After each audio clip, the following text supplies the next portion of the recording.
I'm Melody, and I'm an addict. Thank you, Sean.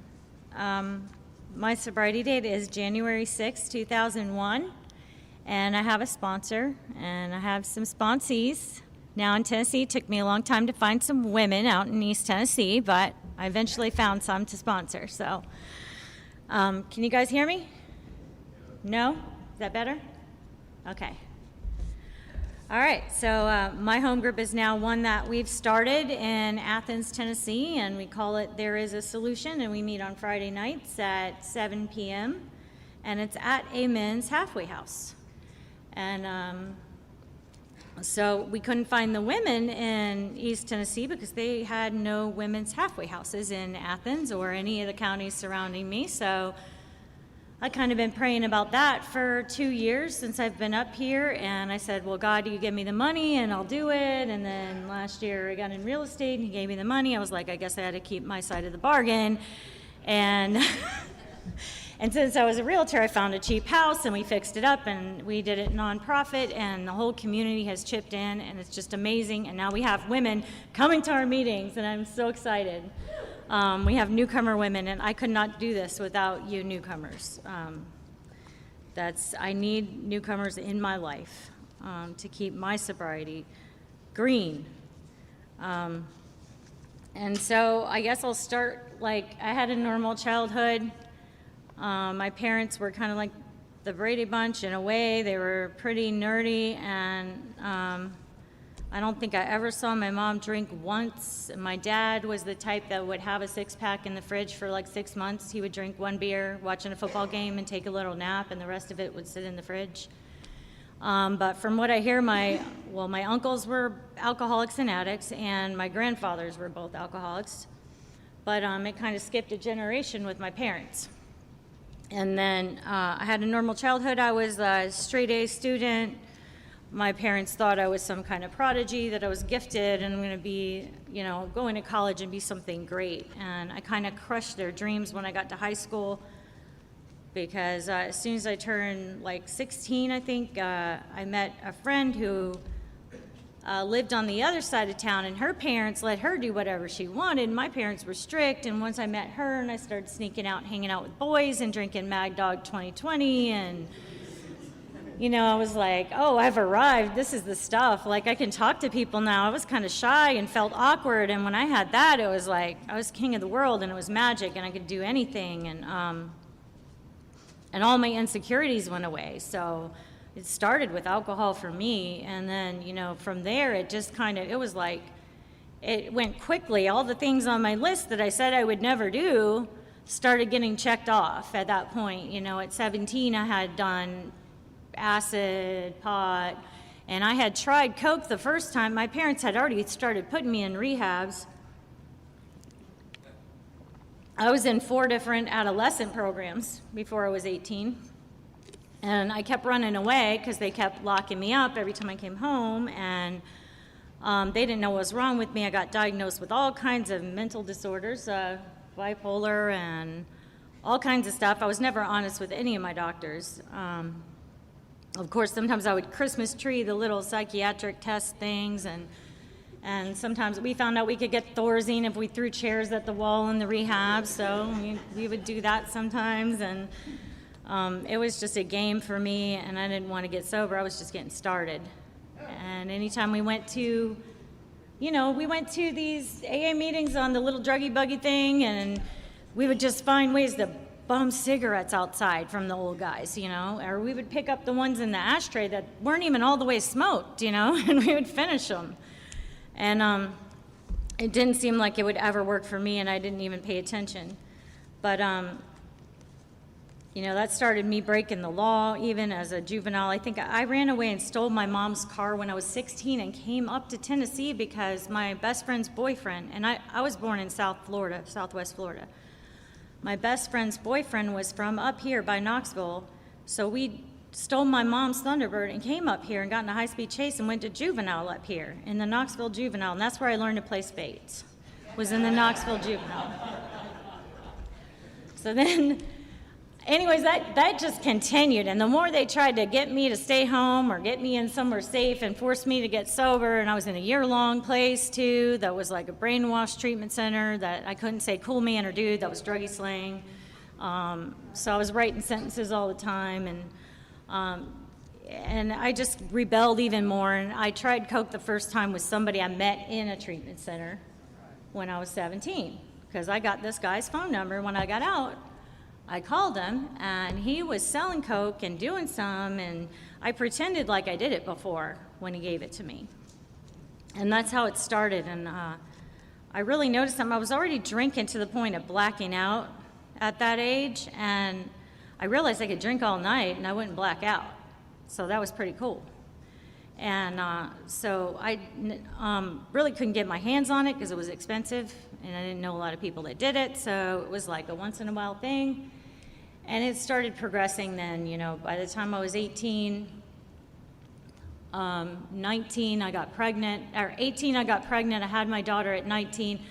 By that time, I started getting it more and more. I got an insurance settlement, and it was actually, and this is not a lie, this is how I became the star of the jail, and I started glamorizing like the whole lifestyle. As soon as I turned 18, I was with some guys that stole a car, and we got in a high-speed chase, and we got chased. We wrecked the car and ran off into the woods. We pulled over, ran off into the woods, and then they got the canine dog out, and they're on the megaphones, and they're saying, "Please come out of the woods. We've got the dog." And I was like, I talked these two guys into, let's come out and surrender. Let's surrender. I don't want that dog to bite me, because I was already afraid of dogs. And when we came out, they commanded it in German. They told us to lay down, spread eagle on the ground. They commanded it in German to bite us. So I ended up suing the Lee County Sheriff's Department, because they wrote on my little hospital gown, Ike was here, and they made a joke out of it, and they put a paw print, and I went to jail in that thing, and my mom was a legal secretary, and she said, "This is evidence of police brutality, and you can sue them." So that was kind of the beginning of my downfall when I got that money. And I could afford cocaine then. And so 19 years old, it took like a year or something to get the money, and I had just had my daughter, and she was a baby, and here I had $10,000, and I was like, oh, I'm just going to buy a little bit. Well, I'm going to buy some, and then I'm going to sell it. And yeah, you guys know how that goes. And all of a sudden, I had friends come out of the woodwork when I got that money, though. Like, they came out from everywhere, and I was used to these pothead friends and these other weed smoking, doing acid, going to concerts. I love you, man. Here, have some of my weed. And I get around these cokeheads, and it's like I pass out, my ATM card goes missing, and I'm like, I just shared with them all night. I remember crying, like, how could they do this to me? They're my friends. And I remember thinking, I could never do that to someone. That's what I said to myself. I could never do that to someone. And I had no idea that I was going to lose my soul, that I would be capable of doing something like that. And fast forward a few years later, it just got harder and harder to snort coke. It got harder and harder to get enough, no matter how much I was selling. And even when I was selling it, I would buy beer before I'd buy toilet paper, and we'd be wiping with a sock, and it was just like, it was not glamorous anymore. In the beginning it was glamorous. We're snorting out $100 bills. It's like, this is so glamorous, And then you're wiping with a sock because you're going to buy beer and Coke before you buy toilet paper, And I always swore I would never smoke crack, because I had this boyfriend that smoked crack one time, and he stole from me, and he crawled on the floor in his car for a half hour, and he kept saying the cops were coming and telling me to be quiet, and I was like, and his jaw was stuck like this. And I was like, you look miserable. I swear I'm never doing that stuff. And I was like, it does not even look like fun. But after a while, the coke stopped working, and I tried to move away. Before that, I tried to move away to Colorado to get away from the coke, because it was getting so bad. And I told my parents I'd send for my daughter, and I tried to move with this ex-boyfriend that just drank to Colorado, where he was from. Oh, he smoked weed too. And I went there, and I just found meth, and I just found alcohol again, and I just ended up wrecking his car, getting kicked out of his basement where he was living. and had to call my parents to give me a ticket back. I think I only made it there like 3 months. And as soon as I came back, my mom got diagnosed with a cancerous brain tumor. And that was kind of where, I kind of just started disappearing from the house, because my parents, I lived back with them because they were helping me with my daughter. And I started disappearing. I would say I would be back at 2 once the bars closed, and I would be back Monday. That'd be a Friday, and I'd be back Monday. And then sometimes it wouldn't be Monday, because I'd be like, oh, they're going to be so mad. Let's just go get some more money. And I would just kind of keep going. Sometimes it'd be 5 days. And it started getting longer and longer. When my mom got sick, she started losing her hair, and she started getting to where she couldn't talk. And this happened so fast, like in 6 months. They took the brain tumor out, and it grew back twice the size. And my mom was like the one who always told me to come home. My dad was more tough love. My mom would just always say, come home, I'll talk your dad into it. Just please come home, we love you. And she kept giving me chance after chance, and she got to the point where she couldn't talk anymore, and I couldn't stand to see her. And, I just felt sorry for myself, so I just stayed drunk and stayed high and disappeared from the house completely, and left my dad there to take care of her and my daughter. And my sister was helping, and my aunts would come down and help, and I just didn't want anyone to see me, and I didn't want to face reality, and I just took off. And that's whenever I just said, F it, one night when someone says, I can't get any powder. All I got is crack. And I was like, F it. I was like, let's do it. And this guy that happened to just have that, I didn't know until later, because he kept buying more, and he kept buying more. And then I found out he got an inheritance because his dad just died. So I was like, okay, you're my boyfriend now. And that lasted like maybe 2 months, 50 grand, it was gone. And when that was gone, it was motel. Sometimes we'd have 3 motel rooms in the same night, because he would put sheets over all the mirrors, and then he would say that the cops were coming to that room, so we'd go get another room. And then the cops knew about that room, so we'd go get another one. And it was crazy, and he would get on my nerves so bad, but he had all that money, so I just stayed right there and put up with it. And after his money was gone, while he had his money, I was meeting all these people, like things I said I would never do, like these crack hoes that just walked the streets, and they jumped in cars and had sex with guys for money, and all that disgusting stuff. They wouldn't have shoes, they'd be dirty, and I just swore that I would never do that. And when his money ran out, I remember hanging out with one of those girls and just sitting at this house asking somebody if they had any, and she's like, no. She was like, you need to come with me, and you need to go get your own. And I hung out with her, and I ended up doing all those things I said I would never do. I started being one of those girls that walked up and down the street, lived in motels. I started getting to the point where the cops would pull me over. They knew my name. They knew when they saw me that I would have a pipe on me, because I would never get rid of it. So it was like I would go to jail for paraphernalia or prostitution, and then they knew, I swear, I'd be on probation for that, and then I'd get violated by having another paraphernalia. So I had to do a year in jail once for paraphernalia, for a misdemeanor. And it got to the point where jail became normal. Where it says in the big book, the alcohol life is the only normal one. It was like, just get me upstairs, get me out of this holding cell, and I knew everybody up there once I got up there. It was like a welcome home party. And it was like, it just became normal. Okay, I'll rest for a little bit, get back out, do it again, lose the weight again. And it became normal, and somehow I just kept justifying it. The lower and the lower I went, I lied to myself enough where I never really faced the reality that I was homeless. I never really faced my pathetic, miserable situation, because in my mind it was like, I stay high, I don't have to ask nobody for nothing, I get my own. And I started doing the same stuff, stealing from my friends and helping them look for it. I'd help you look for it for like an hour. I swear I have no idea where it went. Let's look under here. And the whole time I got it, and trying to just get away from there as soon as I can. And I had lost my soul completely. I avoided my daughter for 4 years. I avoided coming home.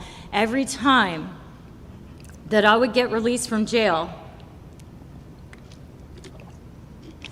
It was like, I swear, and I could pass a lie detector, I am not going to get high when I get out. I'm not going to get high. I'm going to get my ID. I'm going to my dad's house and see my daughter, and because he wouldn't bring her to the jail to see me. And he wouldn't bring me canteen money anymore either. I had to paint with M&Ms in there because I'm an artist. I had to paint on people's envelopes to make my money in there.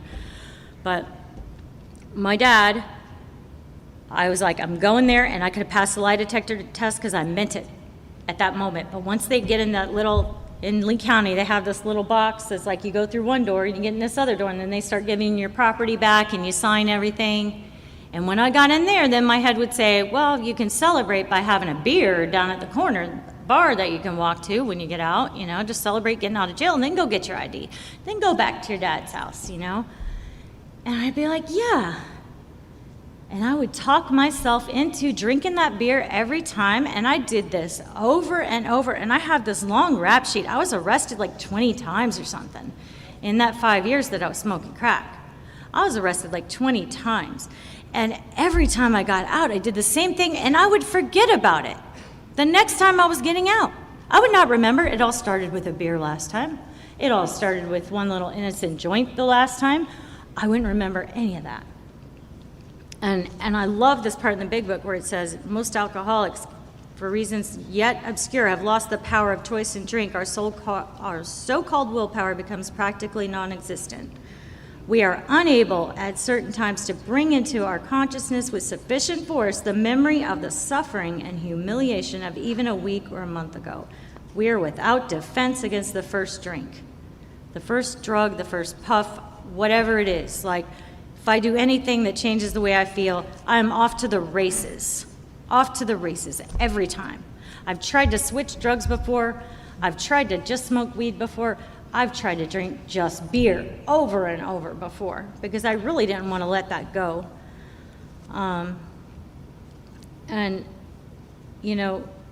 It took me, so my bottom was pretty much doing this for years, right? And for a while, in the beginning, it was kind of fun. I kind of felt free, And I don't know when it stopped being fun because I think I was just lying to myself because I didn't realize until after I really stopped that last time, like, it has not been fun for a while. I've been a slave to this stuff. I've been miserable. I have not enjoyed it. But I was court ordered. I ended up in St. Pete. That's how I ended up in treatment there because I had hitchhiked with somebody that was getting dope there. And as long as somebody was getting dope, I'll go wherever you're going. I end up in Miami stranded all the time. I end up in St. Pete stranded because I just ended up there. And when that guy ran out of money, I would just go and make money, and I ended up going to jail there. So I was in jail in, it was actually Tampa. I was in jail in Tampa, but they sentenced me to this rehab in Tarpon Springs, which is out on the coast, kind of far from Tampa, like 45 minutes. And I ended up sentenced to this place called Axe. It was like a 30-day place. And so they said, well, adjudication withheld for your felony possession of cocaine if you go to this place.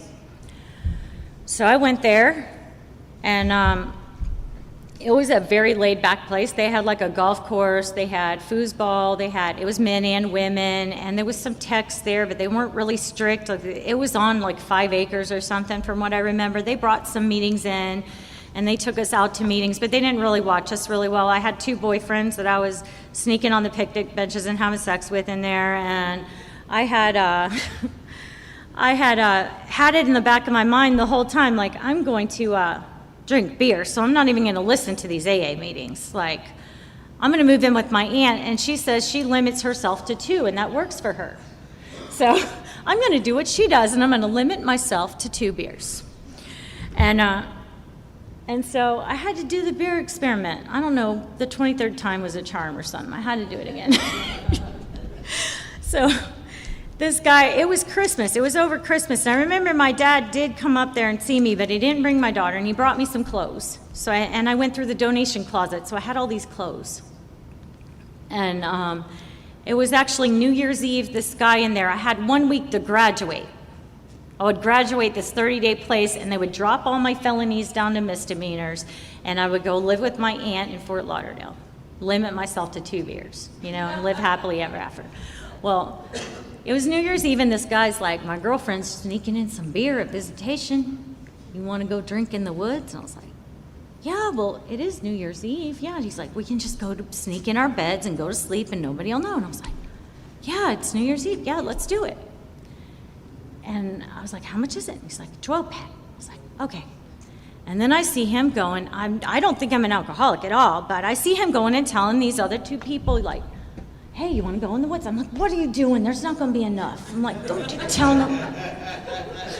So a normal drinker does not ever think there's not going to be enough, you know? And I mean, several times people have asked me, you want to go on a boat? We got a 6-pack. It's like, how long you been gone? Like 4 hours with a 6-pack? No, y'all go ahead. Do I get all of it?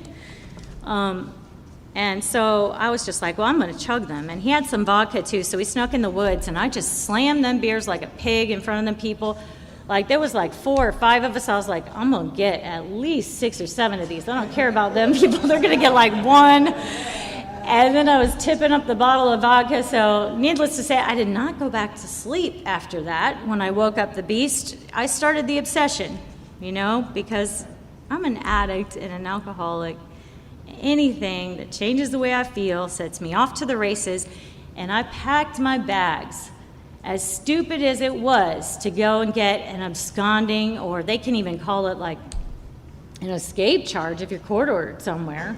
I was like, I don't care. I'm going to Tampa. And I had no money for a cab, so I'm like, well, I'll just run away when the cab takes me there. So I packed my bags and get in a cab, knowing I have no money, and went to Tampa, 40 minutes away. And the girls in there were begging me, like, what are you doing? Just lay down, go to sleep. None of the people saw you, just go to sleep. And I could not stop it, you know. That phenomenon of craving took over. It was more powerful than me. I couldn't stop myself. I was off. I had to get more of something. And I left that place, and I went and I got crack, and I got more liquor, and I went on a 5-day binge, and the only difference was something happened. A seed was planted somewhere, and I don't know if it was in that treatment center. As much as I was trying to ignore all the stuff about alcohol, I was sitting there crying over a plate full of dope in my motel room. And just like, what the hell have I done? You know, why did I screw this up? What happened? How did this happen? How did I end up here, all alone? You know, this isn't working anymore. And I was to the point where it was like, I just want to OD, you know? I just want to OD. I just want this to be over.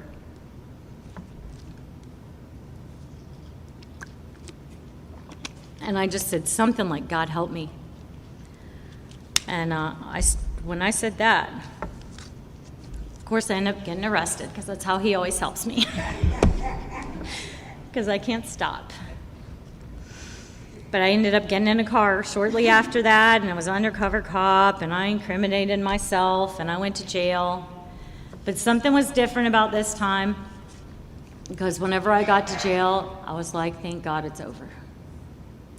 You know, because I was at that jumping off place that it talks about in the big book, where it's like, I can't imagine life with it anymore, but I can't imagine life without it. That's so scary to me, you know, like being sober.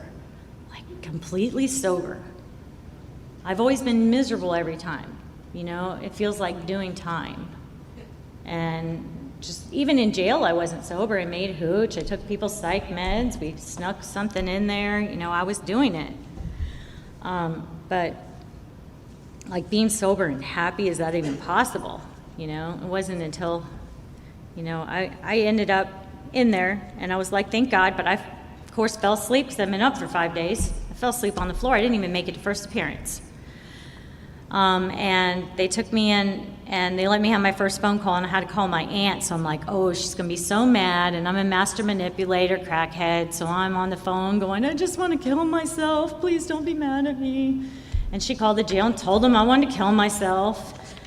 So it backfired, and they put me in the napkin dress and the isolation cell. And in there is where I really, truly conceded to my innermost self, and I said, God, please put me somewhere. You know, I said, please do something with me. I can't do this anymore. And I always had these stipulations on God. Okay, God, let me get out of jail. If I have to go to a treatment center, just let it be 30 days co-ed where I can smoke. And, I had all these stipulations, And this time, I don't care if it's a year long. I didn't trust myself anymore. And I was at the level of step 1 then when you get it, when you do it thorough. Step 0, as my friend in Fort Myers likes to say, step 0 is a thorough ass kicking from drugs and alcohol. And I had done a thorough step 0. So I was ready to just surrender. And when I said that prayer, God started working. And I ended up going back in front of the judge, my second violation, and I said, please, Your Honor, I was like, I didn't know that I couldn't drink, and now I know I need to go to AA meetings so that I can't drink. And I said, please give me another chance, give me a long treatment center. And he said, okay. And he gave me a 6-month treatment center in St. Petersburg. And it was the Goodwill Treatment Center, and I ended up there for 6 months, and I'm so grateful for that because God knew exactly what I needed. Because one of the first people, I remember I wanted to leave every day, and the obsession was so strong I wanted to leave every day. But this lady Veronica from St. Pete, CA, came in there, and I was thinking every time they took us to these meetings, these people aren't as bad as me. There's no way, I don't belong here. I didn't just drink alcohol. I didn't just, sneak it in my bathroom and hide it from my husband, hide bottles from my husband and have a car and a job. And no, I've been out there. And this lady told my story to a T. This lady told my story, and I was crying. And I was hanging on to every word she said because I had so much hope. Because all of a sudden my life changed when I heard her story. And she was talking about saying a prayer in the morning and asking God to keep you sober, thanking him at night, going to a meeting, calling your sponsor. And I'm like, what is this sponsor thing? I was writing it down. Call your sponsor, go to a meeting, read the big book. I was like, okay, I got to get me one of those, And something got a hold of me when that lady came and spoke at my treatment center. And I will tell you that is why I love going to treatment centers and jails, because that changed my life. The minute that I was able to sober up and hear a message, I needed to hear a message, and it changed my life completely. And so I got me a sponsor, and my sponsor, God picked her for me because she was so tough on me, and she saw through my lies, and she didn't sugarcoat anything. And she would pull stuff out. She made me get rid of my sugar daddy that was bringing me cigarettes to treatment. But I did it. I would be so mad at her and want to fire her every day, but she would tell me this stuff. I've never seen anybody stay sober and still do that old behavior. You got to change everything. And, she's like, he used to buy you dope. You need to get rid of him. And I was like, well, how am I going to get cigarettes? Bum them off people. Humble yourself. Get a job, and God's going to provide for you, And man, she was so hard on me, but I listened to her. As mad as I would get at her and disagree with her, she's like, you don't have to like it. You just have to do it, And I had to be to that point of surrender to be able to take those suggestions, And those suggestions a sponsor gives you is kind of like the suggestion if you jump out of a plane, I suggest you pull the parachute cord, Because I watched the other girls because I was like, well, so-and-so's got a sugar daddy, and so-and-so's, and she's like, just watch what happens to them. And I watched them relapse, and one girl died. She ended up relapsing and jumping out of a moving car. And I was just like, whoa, this is not a joke. It can seem like the smallest little thing, but all her experience of seeing stuff happen and how it gets started, I really started to listen to her more because I watched what happened to these people.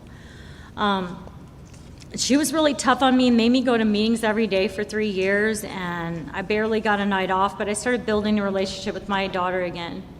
And my dad he said he was never going to give her back, and then all of a sudden he said, because him and my stepmom, who I had never even met, because I had been gone when she came in the picture after my mom died, I had just disappeared into my little oblivion, crack life, where I was just in motels, jail for 4 years. So the stepmom came along and was raising my daughter with my dad, and it was an awkward situation, and I had to face all that stuff, and I had to start building my relationship with my daughter. And I started getting her on weekends, and we would meet halfway between St. Pete and Fort Myers. And when I had about 3 years, I had worked, I want to talk about the steps that I had worked with my sponsor. She had me living steps 1 and 2 when I was in treatment, which was calling her, knowing that I'm insane, so I better run all my ideas by her so she could shoot them all down, of course. And she had me calling her every day and running all my ideas by her. And when I got out, I had to memorize the 3rd step prayer. And I remember copying it and writing it so I could remember it. And she took me to this little rose garden at this Catholic church that was outside, and we did my 3rd step prayer, and it was really cool. And while I was memorizing it, I remember reading, so that, take away my difficulties, that victory over them may bear witness to those I would help of thy power, thy love, and thy way of life. And that's when it dawned on me, like, this isn't about me. I'm going to help people one day, And I think that really kind of sank in, And I think that helped me. This home group in St. Pete, they were kind of two-stepping, and I know a lot of people frown on that, but I think I ended up there for a reason, because if I wouldn't have gotten out of my crazy head and been driving these women to meetings even before I finished all my steps and trying to sponsor these women, then I probably would not have stayed sober, because I was really crazy. Some are sicker than others. And my brain was a squirrel cage, and I was so busy with service. And somebody had given me a car right when I graduated treatment. My sponsor said, God gave you that car so you go pick up those women from the treatment center you just graduated from. And I was like, okay, I believed it. And I picked them up. And then they would fight over sponsees at that home group. Like, literally, my sponsor was like, you need to get that girl that just came in. She's like, get next to her during the Lord's Prayer before somebody else gets her. Like, I am serious. They believed you cannot stay sober without sponsees, and you would have to, really fight to get one. And so I came from that. And my dad finally says, when I have about 3 years sober, it was 2004, beginning of 2004. It was like April. He says, well, you need to move back down here. Because I'm not going to raise another teenager. Your daughter's almost 10. He's like, you need to move down here so we can see if you can get her back. Because at first, you're never going to get her back. She's been away from you too long. And then he's like, I don't want to raise another teenage girl, because he just had me and my sister. And that's enough drama to just drive you crazy, I'm sure. So he's like, why don't you move back down here and we'll talk about you getting her back. So I was like, okay, I've been saving.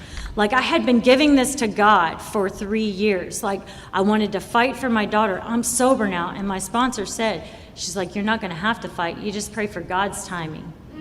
She's like, you need to get a foundation first. If you don't stay sober, you're going to break that girl's heart if you get her back too soon.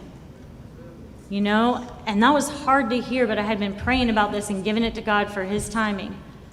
And I got to move back to Fort Myers, And that's when I met Sue and Sean. I moved back to Fort Myers. I lived with my grandma for a little bit because nobody would rent me an apartment because I'm a felon. So I had to find one of those private landlords, that would rent me. I got to rent a house. And man, I'm going to have to fly through this now. I met my first sponsor is I needed somebody to kick me in the ass and keep me in line and really get me into service. And my second sponsor that God gave me was somebody who was like a mother to teach me how to be a wife, a mother, a friend. Because you don't just get sober and everything gets better all at once. As a matter of fact, I got my daughter back. I met a guy. Well, I met quite a few guys, and then my sponsor had me pray, pick one, have God pick one for you because your picker's broken. So God picked one for me, and this guy was a single father with 2 kids. And we were friends first, and we dated first, and it was like a real, I never had that my whole life. It was like in high school, it's like, get her a 12-pack, and she'll have sex with you on tailgate. There's no dates. I'm not going to lie. So I never got to date and go out, even in rehab. It was the next boyfriend I had was straight out of rehab fiance. As soon as we got out, we moved in together. And we were lucky to stay sober. But this man, Danny, I met him while I was going to try to find sponsees at the Salvation Army. He was not in there, by the way. He had a year. I did not 13 step. He had a year and I had 3 years. And I was praying for God to pick one for me, and he was really shy, and he took me on dates, and I didn't even think he liked me because he didn't even try to kiss me. And then my sponsor's saying, wait 90 days. I made 60, and that's a record, so. And then we moved in together. But he had his boys, and I had my daughter, and we got them all back at once, and I'm instantly a mother of 3, and we got married shortly after that, and I will tell you, it almost drove me to drink and use a few times because I'm like, I can't handle these kids. I'm like, oh my gosh. They all been spoiled by their grandparents, and then I get them all back, and he goes to meetings, and I stay home with them one night, and then I go to meetings the next night, and it was like, they were too much for me. It was hard. It was hard. I couldn't wait to get my daughter back, and then when I got her back, it was a lot harder than I thought it was going to be, and I wasn't well enough yet, so I had to learn to live these steps in my home, which is a totally different game. That's a totally different game. And then later came my workplace, let me just tell you, because I was not nice at work, and I'll catch resentments at work for a long time. And I also want to run every company I've worked for, too. That's another thing that happens. But I've been living these steps in my life for almost 20 years, and I will tell you, God is not done with me yet. I'm still learning. I am still learning. I almost got divorced a few times, and thank God for my sponsor. It was like a marriage counselor a few times for me. Because these people have been here for me. There was one time I quit smoking, and I almost drank over it. And I had like 7 or 8 years, and I had to call her, and she didn't answer. And so Sean answers, and he's like, go buy a pack of cigarettes right now. I said, I'm pulled up in front of a bar. I said, I'm going to choke my husband, or else I'm going to drink. And he's like, go buy a pack of cigarettes right now. And then he goes, go up and hang out, go to your sponsor's hotel room. She's in Sarasota at a Quarterly. I was like, okay. And I drove. He goes, like, tell your husband where you're going so he doesn't think you're going to cheat on him like you just told him when you slammed the door and you'll get drunk and cheat on him. Like, I wanted to drink at him because I got so angry when I quit smoking cigarettes. That's how crazy I was. But, God is still working on me, but we moved to Tennessee 2 years ago. And like I said, there was no halfway houses. I think we're in the Bible Belt, so there's a lot of Christian centers, like treatment centers, that they don't believe in meetings at all, which is sad because I want to get the message to them. There has to be. I loved my treatment center, but if they wouldn't introduce me to these fellowships that have been here the past 19 and a half years after I got out of that treatment center, I would not be here. I would not be here because after that aftercare's over, it's bye, And I wanted so bad to be able to carry the message to some new women, and I just couldn't. So like I said, I prayed about it. And I can see God's hand in everything that has come along in my life. The Tennessee thing was kind of a last-minute decision. I had just lost my job. I didn't know why. I had no idea why I would get fired. I was doing a really good job at work, and I was trying really hard, and my boss was being really mean. And so I started working for myself, doing graphic design and stuff, because I went back and I got a degree, bachelor's degree, when I was like 37, so you're never too old to go back to school, by the way.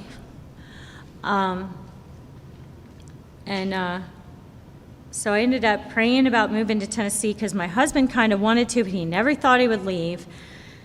So we came up here on vacation. We came up to 10 Mile, actually. You guys have probably definitely never heard of 10 Mile, Tennessee. But we came up to 10 Mile where my husband had used to hunt for like 10 years. And we both came on vacation in a camper, and we looked for jobs, and we both got jobs. So then we went back home, and we listed our house within 2 weeks and moved up here on a friend's, up to 10 Mile on a friend's property that he had just bought, and he's also in the program. So we were going to all move up here together, and it kind of all just started falling in place. And we lived in our camper on his property for a couple months, and we were looking for property, and then we bought our property, and it has just been crazy. Like I said, praying. I ended up at this job working for a real estate company by doing their graphic design and their marketing. And I saw how much money they were making, and I saw like how easy they had it and how they could make their own schedule. And I was like, but I'd never be good at sales. Like, I'm too shy. I'm not a people person. I'd never be good at sales. So I just always wrote that off. But for some reason, I was just like, whatever, I'm going to do it. I'm tired of sitting here and doing tasks and driving an hour to Chattanooga and working 10-hour days and, not making enough to pay back my student loan. So I ended up getting in real estate last year, and this is kind of how the whole thing, I can look back and see how I had enough money. I ended up buying the house that we started as a halfway house. And starting a nonprofit, because I said, I don't want to be one of those people. And I'm not judging anybody that does it for a living, because some people are made for that. But for me, it'll go to my head, and I've seen other people get high, and my ego, it will go to my head. So I said, I want it to be nonprofit and not make anything off of it. So I had to buy the house and be the landlord and rent it at cost, like what the mortgage and insurance and taxes are. I rent it to the nonprofit, and we started a nonprofit, and we got a board of 10 board of director members, and we just prayed about it. And I'm telling you, God brought all the people in my life in Tennessee, like all the people in the fellowship, this other couple from the Keys that I met that were in AA for years. And I brought her to the Atlanta convention last year, my friend Connie, and she couldn't make it this weekend, but she is like right at my side, helping me with everything. She's sponsoring some of the women, I'm sponsoring some of the women, and God just brought these people together to make it where these women can get to meetings in East Tennessee, and it's just awesome. And that's all I want, is just a safe place for them to be. And I've just seen God bring so many opportunities, and watching people get sober is like, newcomers have to be a part of my life, because it keeps it green for me, and it helps me to stay grateful. And if I'm doing service, God just blesses me. There's a selfish part of me that just says, when I'm giving away, I can't outgive God. If I ever get worried about how much I'm spending, he just blesses me tenfold over. When I had that car, and I was giving those girls rides to meetings when I was new, my sponsor said, your car will never break down more than you can afford to fix it, and don't ever take gas money from anybody. She says, because God's going to take care of you. And I just continue to get blessed, being involved in this. And there was only other fellowships there in Athens, so we started a CA meeting, and it's nice to watch it grow up around us. I wish I could have brought them all here, but people had to work, and they couldn't come here. But I've been telling them about it for like 6 months, but I would have loved to bring like the whole home group here to see what this is about, because we're just starting out there. We've only been going for like a year, and it got shut down a few months because of COVID. So we were meeting at my house, but I love Cocaine Anonymous. I love that people share so raw in here, and it's from the heart.